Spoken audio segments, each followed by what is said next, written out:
Hello and welcome to the Political Oracle. My name is 𝐖𝐢𝐴𝐺𝐚 and joining me today is Dr. Michael Ndonye and 𝐼𝐢𝐭𝐡𝐨𝐮𝐭 team. Karibuni sana. Asante Michael. Mkoaje? Tuko poa, labda wewe? Niko poa pia.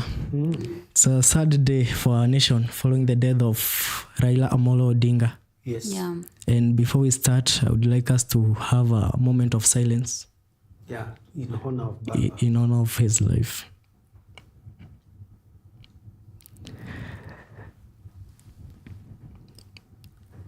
Thank you so much. Karibuni, mkoaje? Tuko poa? Yeah, labda wewe. Pia mimi niko poa. Yeah. And we are here to discuss and to as well mourn the life of Raila Odinga. Yeah. And before we start, I would like you to introduce yourself. Yeah. Yeah, my name is 𝐐𝐢𝐴𝐺𝐚 team and welcome to the Political Oracle. It is indeed a sad day for Kenya and the world at large following the demise of the ODM party leader Raila Odinga. Yeah. Welcome. Yeah, and my name is Michael Ndonye. Of course, I want to join the nation with my condolences to the nation first and also to the family of Raila Odinga, Mama Inda, and all the lovers, all the followers of Baba who, to them, he housed hope for this nation. But what can we say? I think all of us are, at one particular day, we will exit the sea. Yeah. Of course, he has left a legacy. He has not just exited, and I think we are celebrating a life well lived. Sure. Of a political leader whom all Kenyans across the country, across the borders, we are calling Baba. Yeah, so, yeah, we are here to talk about him, Yeah. of course, and see what is the way forward, yeah, for the nation. Yeah. And our topic of discussion today is, now that Raila has exited the political game, Yeah. what way as we head to 2027? And to start with Daktari, Yeah. I would like you either to share a small history of Raila Odinga. Yeah, I think many people have come out to share this information is in the public domain. Of course, we must understand that Raila was a leader of his kind. And one thing I noted in the morning when his death was announced, Kenyan media were not willing to get into it. Actually, the news were broken by media from India. But even people on social media were still fearing. Yeah. You're still reluctant. So only a few people were really courageous enough to pick it up. I think many people did not believe the news. Yeah, no one would believe that Baba could die. Yeah. And no one would have wanted that. Yeah. And so, as we know, Baba clocked 80 years in 7th of January, 2025. He was born in 7th of January, 1945. So he was 80 years. It's not that he was very much old, because when we see the kind of vigor that he had last few weeks when we could see him, he was an energetic man. Yeah. And we were hoping that, of course, he would support William Ruto until 2027. He was confident on that. Yeah. But of course, he passed on this morning, and they explained it as out of heart attack. And we are sorry for that. We would not have wanted a Kenya without Raila Odinga. So he was born in 1945 in Maseno, Kenya, and his father was the first vice president of the Republic of Kenya, Jaramogi Odinga.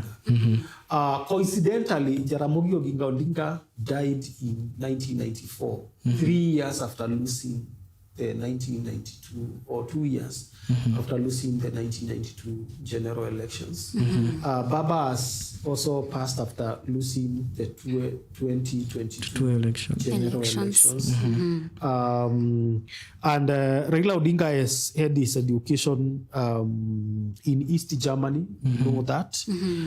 He studied mechanical engineering at Technical University of Magdeburg, whatever that name is pronounced. And in 1992, we can remember Raila was detained for alleged involvement in coup attempts. And he spent nearly 6 years in detention. So Raila, one of the enduring experiences of Baba was, he was not just another Kenyan. He was a Kenyan who knew the price of freedom. He was detained for nearly 6 years, and he knew the pain. And I think that is why he would come in, especially whenever Kenya was going to the doldrums. He would come to save the situation. Maybe we never used to understand him. Maybe sometimes Kenyans, we were harsh on him. But maybe at one particular time, I remember him telling the Gen-Zs, when I will not be there, that is when you remember my goodness. That is, hiyo ndio wakati mtakumbuka uzuri wangu. So in 1992 to 2013, he was member of parliament for Langata constituency. So he served Langata constituency for over 20 years. So in 2001 to 2002, he was the Minister for Energy during the Kibaki government. And then, remember, before even he became Minister in Kibaki government, 2001-2002, he was Minister for Energy under Moi. Yes. And then at that particular time, he was Secretary General for KANU. Because after 1997, Raila Odinga had the first handshake with former President Moi. And he even he became a member of KANU until around 2001, when Moi decided to have Uhuru Kenyatta as his preferred candidate. And then 2003 to 2005, he was Minister of Roads, Public Works and Housing under President Kibaki. And remember, we used to call him Tinga. Tinga was actually the sign of his political party. The slogan, the symbol. The symbol. The ODM party. Another one. ODM is just not very old. Yes. The first political party. The symbol was Tinga. It was a tractor. So hapo ndipo alipata jina Tinga. And now when he was given now to be a minister for energy, Minister of Roads, there was a lot of kubomoa when they were actually doing the super highway. Walikuwa anasema ni tinga. So tinga. And another sign you have to remember Raila Odinga with was the hammer. Baba was also the hammer. Nyundo. Associated with the Nyundo. But the hammer was his car. There is a car he bought which was very expensive. Hammer. And then you would see ODM moving around with the hammer. He was such a wonderful man who would get anything and people would associate with it. Of course, after that, Chungwa and many other things. Now, so he was Minister of Roads, Public Works up to 2005. When he left government, actually they were sacked literally by the former president, the late Kibaki, when they were now gearing towards the 2005 referendum on which now the Orange Democratic Movement won. ODM. They won. Actually, the Orange Democratic Movement was born out of the then chairman of the electoral body, Voitu's decision to make DZ a yes and Chungwa are No. no. So they said, for us, we are an orange movement. An orange movement was a no movement to the referendum. Yeah, so that was, of course, 2005, and we went to election, and in 2013, after the 2007 elections, there was the post-election violence, and Raila Odinga became the second prime minister in Kenya in a coalition government. And that coalition government lived up to 2013. It delivered us the 2010 Constitution. the constitution now that we have. And so he had formed a grand coalition government with the President Kibaki. 2018 to 2023, he was in African Union High Representative for Infrastructure Development. He was actually having a regional role. Then, of course, Raila Odinga contested for presidency in 1997, in 2007, in 2013, 2017, and 2022. 2022.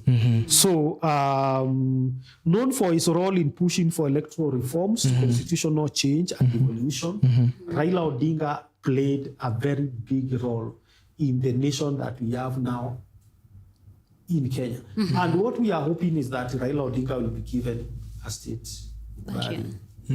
I know he will be given a state burial. Another thing we need to understand is that he has died at a time when he was in good terms with the president. It was as if someone was telling me it is as if Raila was new. He knew. Raila knew. And now we were trying to push him, oh, you are supposed to be an opposition leading us in the streets and protesting. It's as if Raila was just silent and very comfortable and at peace with himself. It's as if he knew, I'm going. Sometimes there are such premonitions. So that is Raila Amolo Odinga. So Raila Amolo Odinga passed on today. People have always termed him as the people's president, though he has lost, I think, 5 elections. And what qualities do you think made him be considered that way? Okay, first of all, we need to understand Raila was an enigma in this way. Unlike any other politician that we have in Kenya, Raila housed 3 persons in him. Raila was an activist, and for that case, a reformist. Raila was a politician, and Raila was a diplomat. So let me tell you, if there is something hard for any politician to embrace these 3 characters and embrace them perfectly like Raila Odinga did. A diplomat, like, for example, if you take Kalonzo Musyoka, Kalonzo Musyoka is a good diplomat, but he is not a good activist. I don't know about him being a politician, but I know he is a politician by registration, not by birth. Raila Odinga was a politician by birth. 2, Raila Odinga was an activist by orientation. He was growing up at a time when his father, Jaramogi Oginga Odinga, was at odds with the government. Up to the time Raila Odinga is accused and was participating in the 1982 coup, which he actually, it is in the public domain that in his book, he agreed that he was at the center of it. So he was not detained in vain. You get? So Raila has been an activist through the fighting for the second liberation of this country, the multi-party system. Raila Odinga was at the center of it. Whether he was in jail or wherever he was, Raila Odinga was a force to reckon with. And when Raila Odinga came and now Kenya became a multi-party democracy, Raila Odinga was actually at that time bigger than his father. He was almost becoming bigger than his father to an extent that wakakosana na akatoka kwa hiyo party akaform party yake. So by the time his father was dying, politically they were not together. So Raila is 3 things. He has been successful because of those 3 things. A good diplomat. That explains the reason why Raila Odinga in a way was able to agree with any other president from Moi to Kibaki to Uhuru and to Ruto. That's a diplomat. Because how can you, all those people hated Raila Odinga with all their hearts. But at the same time, they also loved him with all their hearts to an extent of welcoming him in their governments. Diplomat. 2, an activist. You know, we said politics and activism do not go together. But Raila Odinga was able to, when he wants, he would get the activists on board. The 1992's Young Turks, they have always supported, starting with the likes of Akina Imanyara, Akina Karwa. He can work with anyone. He was such a politician who could work with anyone in this country. He was fluid. Yeah, he could change his form, and that is why I think he gained the form 𝐻𝐴𝐻𝐿. He could work with a politician, he could work with the opposition, the activists, he could work with the diplomats. And you remember early when they had an handshake with William Ruto. He was actually vetted to be the chair of African Union. Yeah. And he was almost winning. Then he lost. Yeah, he was almost winning because he was a runner-up. Yeah, there were many candidates. Yeah. That is not a politician. To them, he was a diplomat. And he has also been at the center of the regional organizations. So Raila Odinga was a good diplomat. He was a good activist. When it came to activism, he would agree with other activists in this continent, the likes of South African Malema, you will hear Bobby Wine of South, Uganda. You know, he would just be also be an activist. Then he was a politician, a politician par excellence. Such that if there was someone who knew how to play politics, is Raila Odinga. You could wake up and realize the way you thought he was going, he was not the other way. Now, you asked me what made him to survive and outstanding. Those 3 things. The trinity of Raila Amolo Odinga, which is very rare. An activist, a diplomat, and a politician. Such kind of a gene is very rare leadership. Dr. You have said that when his father was dying, they were not in good terms. They were at odds, yeah. Is it true, the way I usually hear that before he died, he said that he will never become the president of this nation? I don't know. That one I don't know whether it's true or not. But what I know, they were not together. And what I know, it was good that they were not together. Because he left his party. Of course, he left his party. With the Ford Kenya. It is now the Wetangula's party. Yeah. Yeah. He left his party to lawyers. Yeah. He never left them with the laws. Yeah, so, and it is because maybe they had started actually including James Orengo. James Orengo was not on the side of Baba. James Orengo was on the side of Jaramogi Odinga. Even in 1992, James Orengo was not the side of Raila Odinga's coalition or whatever called. James Orengo was a presidential candidate in 2002. So when did they come together? After that, now during the 2005 ODM. Yeah. Okay. Yeah, so as for whether there was such kind of statements, it's neither here nor there. We have lost Baba, and people should know that. Okay. Yeah. With Raila now gone, do you see political vacuum in Kenya? And how do you foresee ODM now? Of course, one of the things that we kept discussing about Raila Odinga from 2017. Because as I said, Raila Odinga quit presidential race after 2013. Yes, we saw Raila contesting in 2017. But Raila never contested in 2017, technically. But he was in the ballot. He was not in the ballot. Baba was not in the ballot in 2017. Yes. Just go to the IEBC and find the results that declared President Uhuru. President Uhuru was alone. How about 2022? He was not in the ballot. Even in 2022? Yeah. Explain. In 2022, Baba was not interested. He wasn't in the ballot. He was put there by the one Uhuru Kenyatta. Yes. And I remember writing a column and saying that if Raila Odinga becomes president, then Karua will be the next president in the order of Samia Suluhu.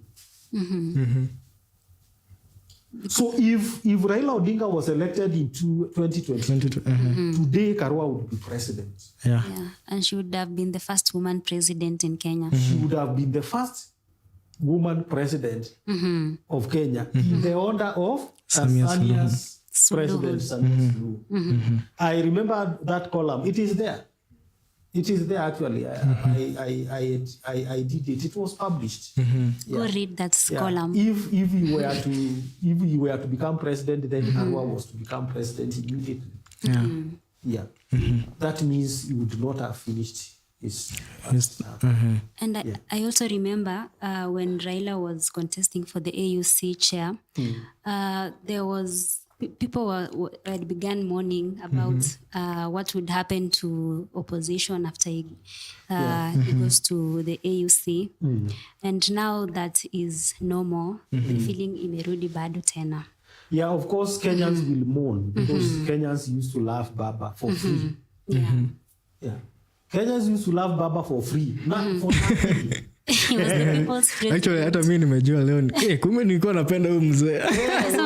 Kenya walikuwa wanajifanya wapendi Baba lakini walikuwa wanampenda. For real. In fact, those who were criticizing Baba, they were trying to deal with an unconscious desire, love for Baba. Na wanasema pia you will not know the value of something unless until you lose it. Until you lose it. So that's why we need, it's good to celebrate him. Even Ruto himself, he is very much beaten up. Especially because he was in a broad-based government. Yes, he was in a broad-based government. He never asked for any position, but of course he asked for positions for his people. But Baba did his best with his good heart. Daktari, which vacuum has he left in politics? Okay, now, of course, remember, Baba has been an official opposition leader. So that vacuum is still there. We have decried here that even when he joined the government, no one has come up to fill that gap. Not Gachagua, not Kalonzo, not Matiang'i, not yet. So there is a vacuum of opposition. In the opposition. The question would be, who is going to fit in the shoes of Raila Odinga? This is not like in 1994 when his dad died. Because when his father died, there were some other people like Matiba was there, Kibaki was there. And Raila Odinga, there were other upcoming movements like the Young Turks of 1990s. But now there is none. If the opposition is Gachagua, not yet. How about Karua? No, Karua is not a politician. Karua is an activist. So we cannot count Karua head of opposition. An opposition person must first of all have following. Like Baba. Like Baba. So we don't have yet someone who can work the way Raila Odinga worked. Someone who can combine the three parts of Raila Odinga, to be a politician, to be an activist, and a diplomat. He was also the party leader of ODM. Which way ODM now? Now, ODM has been left, is a moving bus. The driver is gone. Yeah. ODM, where it is headed very fast, but it is ended somewhere, but very fast. Let me give you an example. A story is told of this driver who was driving a bus with people, and the bus lost control. And at that particular time, the brakes are not working, everything is not working. And then he was asked, where are we headed? He said, I don't know where we are headed, but what I know is that we are moving. Now that is ODM. ODM bus driver exited in 2021. And the bus has been going without a driver. We don't know where it is headed, but what we know, it is moving very fast. Yeah. I remember you saying, Daktari, in one of our videos, that ODM will die with Raila Odinga. Yes. Now that means that we'll no longer hear again about ODM. You are not likely to hear ODM. And I said in 2027 you will not hear ODM. It will not be there. The difference imekuja mapema. Ilikuwa tu ikuja mapema because Baba, I don't think Baba has been in ODM. Of course, many people will say technically what they can see he has been in ODM. Baba was in Azimio. Azimio was crafted in such a way that it was a coalition party. So, Yes. and Baba was a member Of the Azimio. He cannot be a member of two parties. So he was okay, yeah. Now I get it. So I don't know whether in the registrar of political parties, whether in ODM, I don't think the Baba's name is there. I think so. So technically ODM, and I think it is over. Of course, if they want to kuishikilia, wataishikilia, lakini the question will be who is in charge? Because what they are going to have is a lot of fights of who is going to take over. Because one of the mistakes that ODM are going to do, and I'm not saying they have done, they are going to do because of what I already know about them, is they are going to assume that ODM equals the leader of ODM will be the one taking over after Baba. Big mistake they are going to make. So they will fight over it, and they will not leave it moving. Yeah. Do you think there is a person who can maybe take that part that Raila has left in ODM? No, not yet, unless now they bring up the new generation people so that they come up with their own things. But anyone who wants to be like Baba, they must be ready to grow themselves the way Baba did. To be an opposition leader like Raila Odinga, it cannot be inherited. Otherwise, he could have inherited from his father. He did not. Raila recreated himself. Raila recreated his political narrative and political ethics. He had his own way of operating with the government that his father did not have. His father never forgave the Kenyatta government, the Moi government, until he passed on. He was the opposite of his father. He's the opposite now of his Raila father. has died when he is in good terms with all the governments. Yeah. Kibaki, the Moi government, The Kibaki government, the Uhuru. the Uhuru government, And now Ruto. and the Ruto government. So no one can say in all those government, those presidents, if they stand before the throne, and they can say Raila apelekwe hell. Apano atasema ndugu yetu. You understand? But that is not the case with Jaramogi Odinga. In heaven, where they meet, if Jaramogi Odinga goes and finds Kenyatta in heaven, he would say, "Can you take me to the other side, because I don't think this is heaven." And the same thing with him and the president, late President Moi. So he was totally a different person in that perspective. So the gap is there. And we'll have to wait and see how they are going to fight over ODM. Let us shift the gear a little bit. I remember you also saying the 2027 election is already rigged. Yes. If Raila supports Ruto, now he is gone. How are we likely to see politics now, especially as we head to 2027? Raila Odinga was very prophetic. Raila Odinga said, "I will support Ruto until 2027. Nothing has changed. We are not yet to 2027. Nothing has changed. The way Ruto is going to treat Baba's death until burial,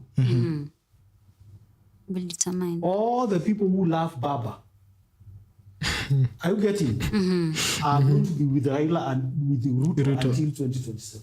That includes the In people short, from the what I'm saying, you ask myself, who has been left with Baba's votes? Baba's people. Is William Samoei Ruto. So that means the Luos from the Nyanza. All of them. Yeah. They are now sons of William Samoei Ruto. So technically he was right. Baba will support Ruto until 2027. Take my word. Right. Okay, before we continue, Jasmine Mumba is saying that Raila was indeed cherished by many Kenyans. Even those who pretended to hate him, he was loved. Yeah. Another comment? The other comments are coming. Yes. Yeah. Okay, so you have said that Raila's death is going to reshape Kenyan politics. And now the opposition that we have been left with is Gachagua's. Let me say that. The United The United Opposition. And you have said that they cannot fit the shoe that has been left by Raila. So we don't have any opposition that can oppose the Rutos. I don't think we are going to have a big opposition against William Ruto in 2027. I don't think it's there. They are not ready. No one is ready for that. Time is gone. Within this short time, unless there is a revolution, no. It is not there. There is no one who is going to... People were... Even those politicians were still banking on Baba. In fact, they were still waiting for Baba to tell them which way in 2027. Unfortunately, he has gone without telling them which way out of government. He has left a voice. Which way? William Ruto. That is what Raila Odinga has left. He has left one voice. That is Ruto. William Ruto we are supporting until 2027. Yeah. That is the voice that Raila Odinga has left. Yeah. Do you have a question? Not really. I'm just adding on to what Dr. is saying. Because during the AUC competition, when there was a void in who was going to be the opposition leader, the Kisumu governor, 𝐻𝐴𝐤𝐿 Nyong'o, was then the leader for the ODM. But we could not see much impact for Raila Odinga. Yeah, so we have left a very big man has left us. Yeah, the gap is there. So we cannot imagine that it is going to be filled very soon. Yeah. Okay, I can see we have people are watching us, but I don't see any comments so far. Yeah. Thank you for staying tuned as we continue with our discussion. Yeah. Daktari, Yeah. Raila has left a legacy. What aspect of his political journey do you think Kenyans will remember most? Yeah. Of course, Kenyans remember. We usually say there are those who love the Baba to the core. There are those who hated him with passion. There are those who loved him with passion. He had the two extremes. So he has, of course, the legacies. He is, number one, associated with Multi-party. among the people who contributed to the second liberation of this country, and namely the multi-party democracy. Yeah. Raila Odinga played a very big part in 2002 when they were actually advocating that KANU should be out of government. But I can just tell you what I have not mentioned also. Even when he did that, he has passed on when he had reconciled with KANU. And I remember he was the chief guest in was invited by the Chancellor, Kabarak University. Oh, during the graduation ceremony. He was the chief guest. Yeah. So Raila Odinga never left anyone, apart from the people who just never understood him. He has left, he has closed everything. He opened all the caps and he closed all of them. So the other legacy, of course, is the 2010 Constitution. That's another legacy that will be associated with Raila Odinga. Of course, the many other things that we need to understand is that the handshakes, the ones we called handshakes, have been peace accords that Raila Odinga himself sometimes exposed himself to ridicule, to insult, just to make sure he has had peace, a peace deal with the government. And whenever he had an handshake, kulikuwa kunatulia. In 1997, his handshake with Moi. After 2007, his handshake with Kibaki. After 2017, his handshake with Uhuru. And even 2023, after the Gen Z's protests, his handshake has never been in vain, like people have been thinking. They have always had an impact. Even when we used to say he is not a leader of Gen Z, Manini walitulia. Baba alisema. Manini walitulia, you know. So there was some kind of, okay, you can deny the truth, but when the broad-based government was formed, Gen Zs walinyamaza. We don't know the connection. It is like a peace. Whether it is divine or it is, I don't know. But somehow we say he betrayed us by joining the government when we were... You will say he betrayed you, but you calmed. The issue is that there was calm in the nation. Whether it was out of betrayal or it was out, whatever it was, is neither here and there or there. The end result is that there was calm. There was calm. Yeah. So you have said that he has made peace with Ruto. Everyone. Even the citizens, Kenyans. Yes. Yeah. Just go to social media and see the way Kenyans are. Even some Kenyans whom I know used to be very tough and very critical of Baba. They are just showing love. Yeah. I see President William Ruto has offered his condolences, saying that Odinga is no longer with us, but he has left us stronger and better. We take comfort in the knowledge that he has gone to a better place, a place where rest awaits him. His legacy in Kenya and Africa, and also on the world stage, is written in the sands of time. Yeah. Yeah. So that will be not even be written in sands. I don't know why he is using the word sands. It is encrypted.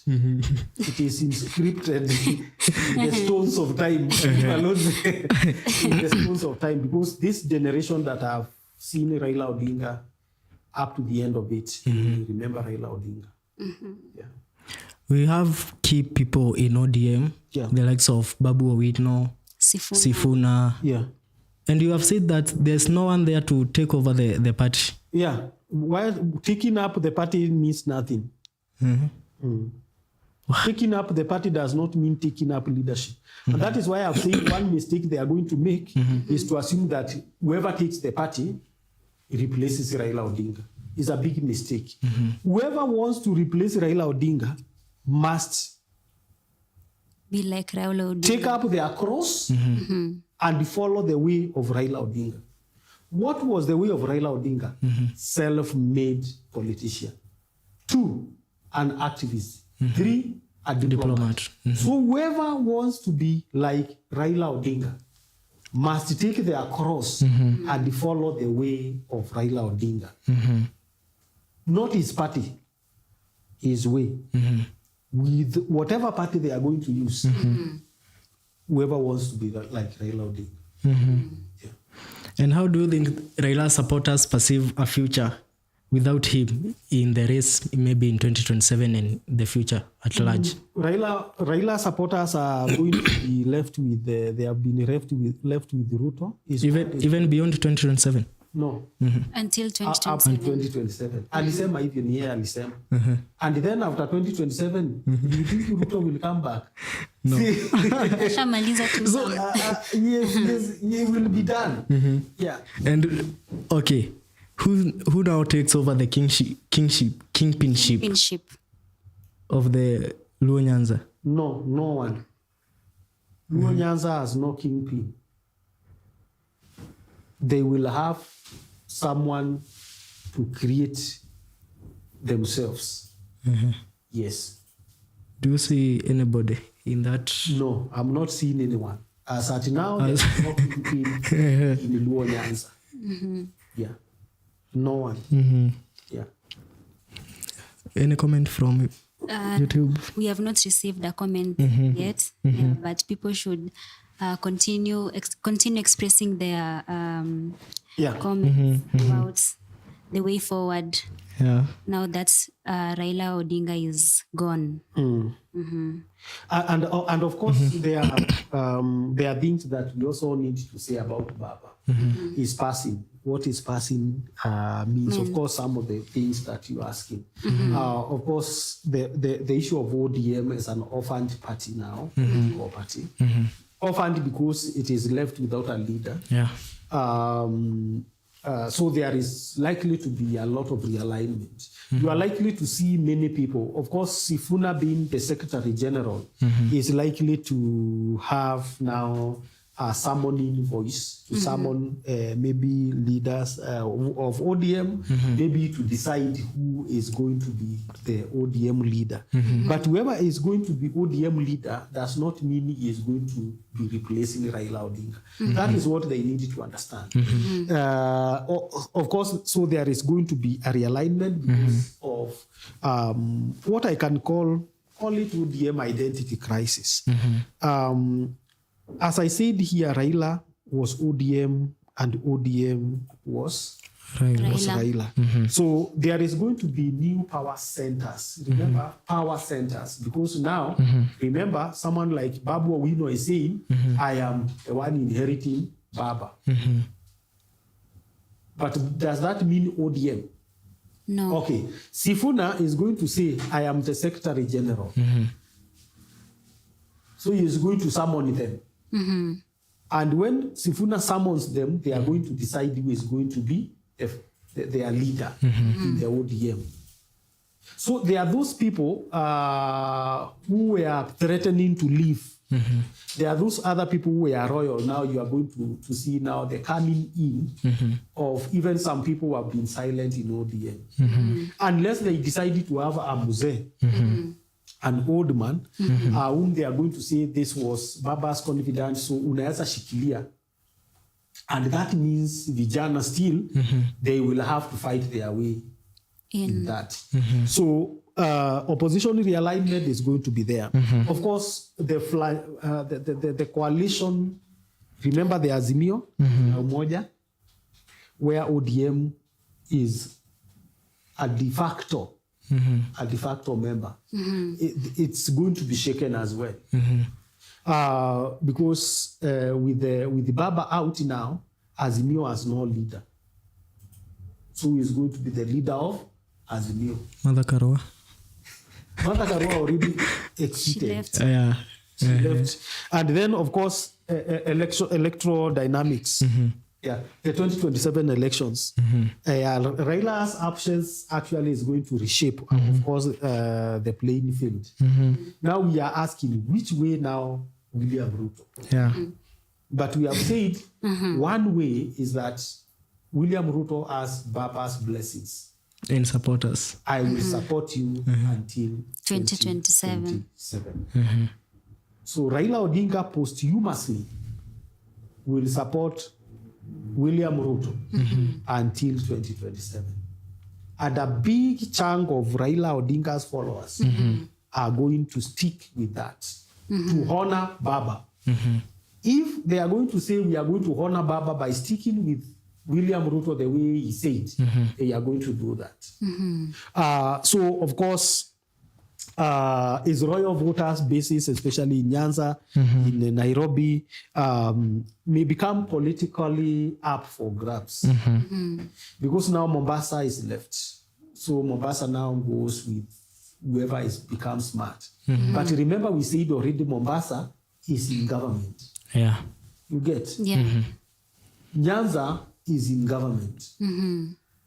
Nairobi, that one is usually leader, but they were in between opposition or government.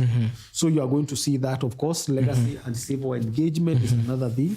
Raila's ideal, and I think his fight for multi-party democracy, as we have said, for justices and constitutional reform, it will continue to remain as rallying points for the person who is coming to take over from him. And whoever will be politically relevant Going to be. is going to win. Yeah. So, of course, that's the public sentiments, of course, is public, is there, they may galvanize civil movements and inspire new leaders to carry forward his vision.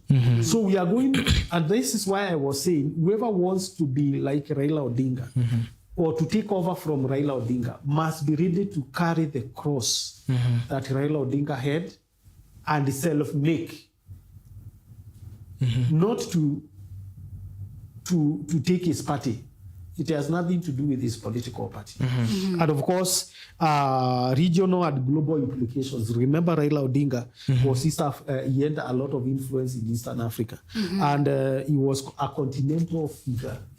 So he was not just in whatever. So his absence in Kenya may shift Kenya's diplomatic posture. And that is why I said he was a diplomat as well. And I know people are going to have a lot of issues. Oh, this is going to destabilize the government. Now Ruto must be thinking hard on how to strategize. Strategize. I don't think much is going to change for 2027, especially for William Ruto. Yeah, but there is something we need now to ask ourselves. Where is Kalonzo going to be? Yeah, because that's another question. And they were together once. They were together, and remember we had said that Raila Odinga was likely, if he were alive, to just tell Kalonzo, you had supported me since 2013, 2017, 2022.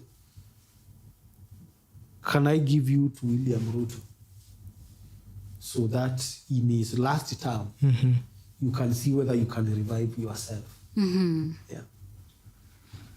Any comment? Yeah, Emily Mora has commented that no words can describe the void that Raila has left. May Raila rest in peace. Yeah, it is going to be very hard. But of course, in every generation, we will always say no one can come and replace Baba. a leader who was departed. Even in families, we usually say this person has left a void. But in one way or another, the void is to be filled. Of course, we will never have Raila Odinga, but we can have a different person, a different version of an opposition leader. Yeah. As the nation continues to mourn, Daktari, which is the best way that the nation can honor him? Of course, one way, of course, is remember Raila Odinga has left a family. He was a family man. Yeah. Of course, to condole with the family, to support his family. He has left A void. Family members, sons and daughters, both political sons and also biological sons. And he has left a wife. He has also left a brother and a sister, extended family members. Of course, the first thing is now what we are saying, Raila deserves a state burial. Of course, we have seen William Ruto say he has declared 7 days of mourning, which is an honor as a figure. We are hoping that his burial is going to be a state burial. He is not supposed to be buried just like any other person. Kenyan. We are supposed to honor him. He was a human being. He had his own weaknesses. But his good deeds surpasses his weaknesses. All of us are weak one way or another. So we need to respect them, to honor them, and also handle his demise with the respect that he deserves as an opposition father of this nation. As a reformist, as an activist, as a diplomat, because he has been mourned beyond borders of this country. Worldwide. So who are we? So, of course, if it were possible, ODM would not die. If it were the wish of him, ODM should not die. But of course, one of the things that he did, he never wrote a will, his political will. He never wrote it. He never mentored someone whom he can say, this one, if I am not there, talk to this person. You remember the late President Moi was very tactical on that. The late Kenyatta left Moi. You get? The late President Moi left Uhuru Kenyatta. But he did not. You get? His father, Jaramogi Odinga, left Kijana Wamalwa. Raila has not left anyone. Raila has left us with William Ruto. Maybe that was the plan. So kwa ODM hakuacha mtu. Remember William Ruto started going back and even warning Sifuna and telling Sifuna, I was you understand? So technically, the favors and the wish of Raila Odinga is that he has left ODM under the hands of 𝐿𝐤𝐴 Ruto. Unfortunately. But also, it is very tactical. Because he has left his people at peace with the government. Yeah. There is nothing, no other legacy that his people will celebrate, that they have been left at peace with the government. He made peace with the Kikuyus. He made peace with the �𝐚𝐢𝐴𝐺𝐻. What else was remaining? If there are people Raila Odinga had, they were the �𝐿𝐴𝐺𝐻 and the Kikuyus. Why? Because they are the only two communities who have ever been in power, who have ever produced presidents. You were asking me sometime, what about with the people? Yeah. Now, wale presidents Raila alisumbua ni wa 𝐿𝐴𝐺𝐻 na wa Kikuyu. In 2021-2022, he made peace with the Kikuyu. Through Uhuru Kenyatta. And then after that, after angering the 𝐿𝐴𝐺𝐻, in 2023, he made peace with the 𝐿𝐴𝐺𝐻. Raila has gone without debt. Politically, he has no debt. Yeah. He has no. Kalonzo tu ndiye anasemanga ati ako na deni yangu. Maybe Kalonzo Musyoka peke yake. Jo amemsupport mara nyingi. Yes. Lakini Kalonzo Musyoka as a picture. You know, and the word in the village says that they have been trying to call Kalonzo Musyoka to government in Nakata. Maybe Raila Odinga has extended many times an olive leaf to Kalonzo Musyoka. So Kalonzo cannot also say Raila Odinga ameenda na deni yake. Na ikiwa Raila Odinga ako na deni yake, Raila Odinga has left William Ruto. So can he talk to William Ruto? Can Kalonzo talk to William Ruto? Yeah, and William Ruto will be able to repay. And of course, that's the thing. So our president, we feel that maybe the only person mwenye ako na deni ya Raila Odinga is Kalonzo Musyoka. So you can repay Kalonzo back. He's your friend. On behalf of your friend.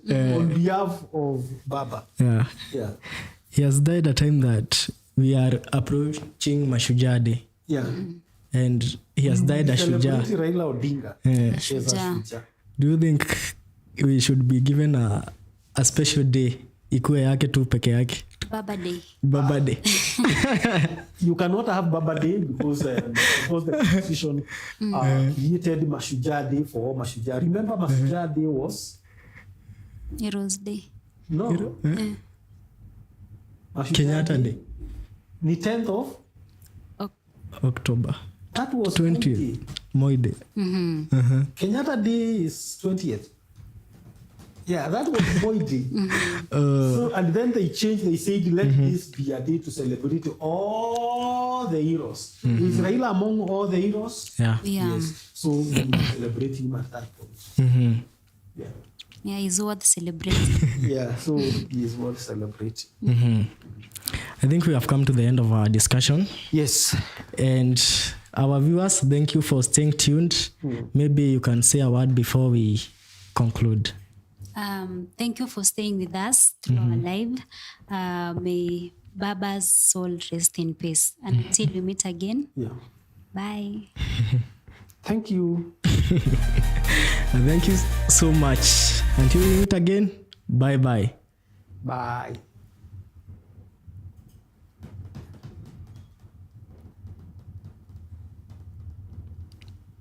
One hour. Dan, mtu wa pili tumekungojea.